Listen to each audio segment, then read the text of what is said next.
بسم الله الرحمن الرحیم. موږ ستاسو درس نن پروټیکټ مطلب ساتنه کول یا محافظه کول د یو فایل. غواړئ چې یو فایل پروټیکټ کړئ چې څوک پکې تغییرات را نشي راوستلی یا محدود تغییرات راوستلی شي، نو په هغه صورت کې موږ تاسو له پروټیکټ نه استفاده کوو. نو که غواړو چې محدود یې کړو، پروټیکټ نه استفاده کوو. مثلا که زه یو راپور یا یو کتاب ولرم، زه غواړم چې دې فایل کې څوک تغییرات را نشي وستلی یا محدود تغییرات راوستلی شي، په هغه صورت کې موږ پروټیکټ کلیک کوو. ریسټریکټ ایډیټینګ چې کلیک کوو، په دې کې موږ سره دوه آپشنان دي، یو فارمټینګ ریسټریکشن ده او یو ایډیټینګ ریسټریکشن ده. فارمټ رنګو، فاونټ، کلر، سایز دغه شیانو ته فارمټ ویل کیږي، او ایډیټینګ تغییرات راوستلو ته ویل کیږي. نو که موږ فارمټ ریسټریکټ کوو، محدود کوو یې، دا یو کلیک کوو، او که تغییرات ریسټریکټ کوو یا تغییرات محدودوو، بیا دا یو کلیک کوو. که دواړه غواړو، دواړه کلیک کوو. مثلا که زه صرف فارمټ ریسټریکټ کړم، دا به ټیک مارک کوو. کله چې دا ټیک مارک کوو، دا بټن به فعال شي، یس سټارټ انفورسینګ پروټیکشن، دا به کلیک کوو. یو پاسورډ به ورکړو، داسې پاسورډ ورکړو چې زموږ ستاسې په یاد وي. کله چې بیرته غواړو چې بیا فارمټ پکې وشي، باید بیرته یې انلاک کړو، همدغه پاسورډ ورکړو، بیا موږ تاسې کار پکې کولی شو. که پاسورډ بل وي یا له ذهنه وتلی وي، په هغه صورت کې بیا نشو کولی. اوس زه دا ریسټریکټ کوم. اوس که موږ تاسې راشو ګوره، نو موږ تاسې نشو کولی چې یا فاونټ کلر یا سایز یا کلر یا الاینمنټ دا شیانو کې تغییرات راولو تر هغه وخته تر څو موږ بیرته دا پروټیکشن سټاپ کړو. پروټیکشن چې سټاپ کړو، بیرته هماغه پاسورډ غواړي، پاسورډ به ورته ورکوو، بیا وروسته موږ تاسې کولی شو چې فارمټ کې تغییر راولو. او که چېرته غواړو چې ایډیټینګ کې ریسټریکشن راولو چې څوک تغییرات را نشي وستلی، نو بیا به دا ټیک مارک کوو. کله چې دا ټیک مارک کوو، دغه آپشن فعاله کېږي. په دې کې موږ تاسو سره څلور آپشنان دي، چې اول دی نو چینجز، ریډ اونلی. ریډ اونلی مطلب چې صرف ریډ دی شي، نور تغییرات پکې را نشي وستلی، صرف یعنی فایل دی خلاص شي، ودې ویلی شي، نور د تغییرات نشي راوستلی. نو که زه دا آپشن کلیک کړم، یس سټارټ انفورسینګ پروټیکشن کلیک کړم، پاسورډ ورکړم، اوس وګورو، ګوره نه به څه لیکای شو، نه به څه پکې ډیلیټوای شو، نه به فارمټ تغییروای شو، دا شیان به نشو پکې کولی، تر څو موږ بیرته سټاپ پروټیکشن کلیک کوو. کله چې زه سټاپ پروټیکشن کلیک کړم، هماغه پاسورډ چې مې ورکړی وي هغه پاسورډ ورکړم، بعد له هغه زه کولی شم چې تغییرات راولم. بل موږ تاسې ټریک چینجز پکې لرو. که چېرته ټریک چینجز کلیک کړم او زه پاسورډ ورکړم، نو په دې صورت کې بیا موږ تاسې چې تغییرات راولو، هغه د ټریک چینجز په شکل تغییرات راځي. اوس ګوره په سره خط لیکل کېږي، یا هلته به لاین ورسره راځي، یا مثلا که کوم خط ډیلیټوم، دلته به لاین ورسره راځي یا خط پرې کشېږي. هر تغییر چې راځي دغسې به ښکاري، تر څو موږ تاسې پروټیکشن سټاپوو. پروټیکشن چې سټاپ شي، له هغه نه وروسته بیا موږ تاسې په ریویو کې اکسپټ او ریجیکټ درلود. دا تغییرات چې چا راوستلي، آیا دا تغییرات زموږ قبول دي، کم نه دي قبول. که غواړو چې پکې پاتې شي، اکسپټ کوو یې، او که غواړو چې پکې پاتې نه شي، په هغه صورت کې بیا ریجیکټ کوو. چې کله یې ریجیکټ کوو، تغییرات به ټول له منځه لاړ شي. نو که چېرې موږ تاسې ټریک چینجز کلیک کړي وي، نو بیا څوک چې تغییرات پکې راولي د ټریک چینجز په شکل راځي، یعنی چې خط پکې اضافه کوي، په سره خط به لیکل کېږي، که یې ډیلیټوي خط به پرې کشېږي، لکه څنګه چې موږ ټریک چینجز ویلي وو. او که چېرته کمنټ کلیک کوو، بیا سټارټ پروټیکشن کلیک کوو، نو بیا یو څوک تغییرات پکې راسه نشي راوستلی چې خط ولیکي یا یې ډیلیټ کړي. له څه شي نه استفاده کوي؟ کمنټ نه استفاده کوي. که کوم ځای په هکله غواړي چې معلومات ورکړي، چې مثلا دغه ځای کې یو څه نور معلومات د موضوع په هکله یې درته وایي چې ور اضافه یې کړه یا یې کم کړه، نو بیا به د کمنټ په شکل نور تغییرات راسه نشي راوستلی، صرف کمنټ به ورکوي تر څو پروټیکشن سټاپ کړي. کله چې پروټیکشن سټاپ شو، له هغه نه وروسته بیا تغییرات راوستلی شي. او دا د یوزرز لپاره دی، چې زموږ ستاسې کمپیوټر کې چې یوزرز دي، کوم یوزرز؟ ایوری ون مطلب چې هر یو دې ریسټریکشن ولري او کار دې پکې نشي کولی، دې ته پروټیکشن وایي. پروټیکشن باندې پوه شوئ؟ سوال خو به نه لرئ. بیا ځو ویو منیو ته. د ویو معنا لیدل، چې دا صفحه زموږ ستاسې په دې کې اول ویوز دي چې زموږ صفحه سره هم ښکاره شي.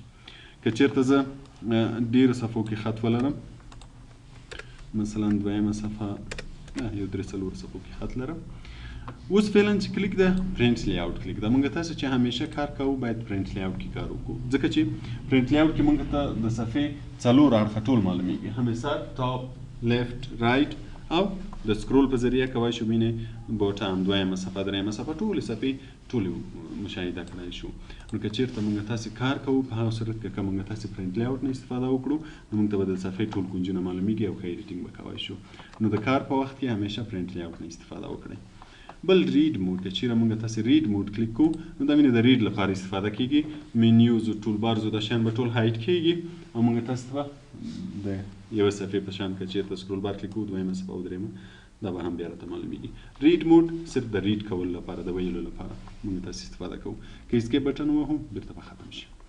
او که چیرته ویب لیاوټ کلیک کوو ویب انټرنیټ پیج ته وایي نو که موږ تاسې غواړو چې د انټرنیټ پیج په شان ښکاره شي لکه څنګه چې موږ تاسې فیسبوک لرو فیسبوک چې سکرول بار یې څومره لاندې راکشوي شیان ښکاره کیږي خو صفحه په صفحه نه ښکاره کیږي چې آیا دا څو صفحې دي که نه.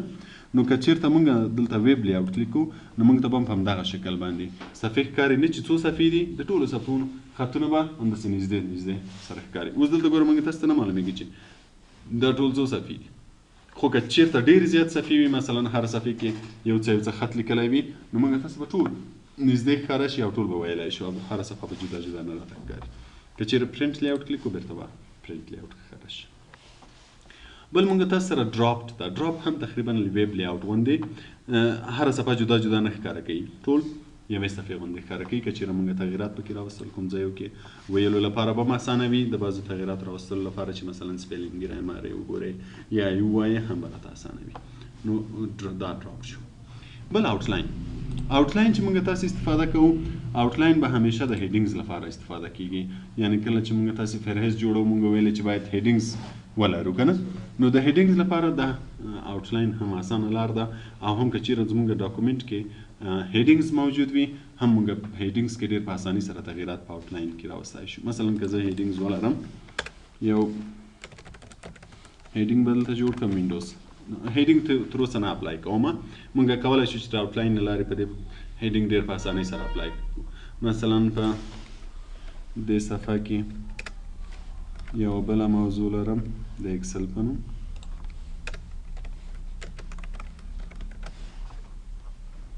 او په دې صفحه کې د اکسل خو هیډینګ ټولز نه لري ټول ساده دي تر اوسه. نو که زه غواړم چې دوی ته هیډینګ ورکړم نو بیا به آوټلاین نه استفاده کوم. ګوره چې کله زه آوټلاین کلیک کوم نو د هر لاین د هرې جملې به یو لاین یا دوه لاینه راته ښیي نور به نه راته ښیي. دا په هغه صورت کې که چېرته دغه آپشن کلیک وي شو فرست لاین اونلی که دا ایسته کړم نو بیا ټول راته ښیي. دا به یو وار ایسته کړم چې ټول راته ښکاره شي. اوس کوم یو ته چې زه غواړم هیډینګ ورکړم مثلا زه غواړم چې دا وینډوز هیډینګ 1 شي یا هیډینګ 2 شي یا هیډینګ 3 شي مثلا ایکسل هیډینګ 1 یا هیډینګ 2 شي اکسس شي که نه نو څه به کوي هر یوه کې به کرسر ږدي. اوس مثلا زه دې کې کرسر کېږدم دلته موږ ته ښیي چې فعلا دا باډي ټیکس ده. باډي ټیکس معنا نارمل ده. لکه موږ په سټایلز کې چې په هوم کې دلته موږ تاسې کوم سټایل لرو نارمل سټایل لرو نو دلته به که چېرته موږ آوټلاین کلیک کوو آوټلاینینګ ته به راشو نو دلته به ګوره باډي ټیکس راته ښیي چې دا باډي ټیکس ده. نو که زه غواړم چې دا هیډینګ 1 شي نو له دې ځای نه فقط لیول 1 کلیک کوئ دا به هیډینګ 1 شي. لیول 1 مطلب هیډینګ 1 یا له دغو بټنونو موږ تاسې استفاده کوو. مثلا زه دا یو کلیک کوم غواړم هیډینګ 1 شي فقط دا کلیک کوم ګوره لیول 1 که غواړم چې هیډینګ 2 شي لیول 2 لیول 3 لیول 4 تر څو لیوله موږ تاسې کولی شوای تر 9 لیوله پورې. نو دلته موږ تاسې کولی شو چې تر 9 لیوله پورې او دلته مینې 9 لیوله دي. بلې بیا باډي ټیکس ده. باډي معنا بیرته ساده ټیکس. نو زه له دې لارې ډېر په اسانۍ کولی شم چې هیډینګ 1 هیډینګ 2 هیډینګ 3 تر هیډینګ 9 پورې اپلای کړم. یا اوس ګوره دا کلیک کړم دا کلیک کړم دا به هیډینګ لیول 1 شي که دا کلیک کړم باډي ټیکس به شي. یعنې دا اول دا آخر مینې د لیست اول لیول 1 ده لیست آخر باډي ټیکس ده. نو له دې لارې هم کولی شو زه به دا هیډینګ 1 کړم دا به کلیک کړم دا به هم هیډینګ 1 کړم. نو که زه اوس دا کلوز کړم یا بیرته ویو کې پرنټ لیاوټ کلیک کړم نو ګوره دا به هم هیډینګ 1 شوی وي دا به هم هیډینګ 1 شوی وي او دا به هیډینګ 1 یا هیډینګ 2. نو موږ له آوټلاین نه ډېر په اسانۍ کولی شو چې خپل ډاکومنټس کې هر عنوان چې وغواړو هیډینګ 1 هیډینګ 2 یا هیډینګ 3 ورکړو له دې لارې کولی شو. بل که زه یو موضوع کې کرسر ږدم مثلا زه په وینډوز کې کرسر ږدم که چېرته منفي علامه کلیک کړم د معلومات ټول پټېږي. که مثبت علامه کلیک کړم بیرته ښکاره کېږي.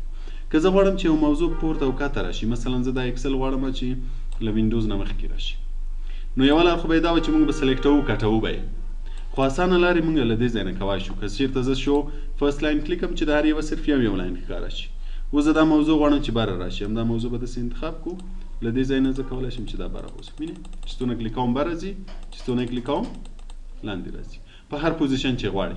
مثلا زه اکسس نه لاندې غواړم، دا د اکسس نه لاندې کړو. و چې زه دا کلوز کړم اکسل بله اکسس نه لاندې راغلی. یعنې که چېرې دا ډېر زیات ډیټیلز ولري که نه، اوس مثلا که دا موضوع د دې موضوع په هکله 15 صفحې خط لیکلی وي، 10 صفحې خط لیکلی وي، او زه غواړم چې دا موضوع له بلې موضوع نه کت او پورته کړم، نو په هغه صورت کې که موږ ټول سلیکټوو کټ پیسټ کوو که نه سخت به وي. نو اسانه لار به موږ تاسې آوټلاین وي چې آوټلاینینګ کلیک کوو. دا کلیک کوو چې صرف یو لاین ښکاره شي، چې یو لاین ښکاره شو وینې موږ به داسې سلیکټ کړو. دې مطلب دا چې ټوله موضوع سلیکټ شو. اوس زه کولی شم چې دا بره یوسم، ګوره اکسس مو اول کړو. اوس چې زه کلوز کړم اوله موضوع به څوک راغلی وي؟ اکسس. څومره ډیټیلز چې وو ټول به ورسره راغلی وي.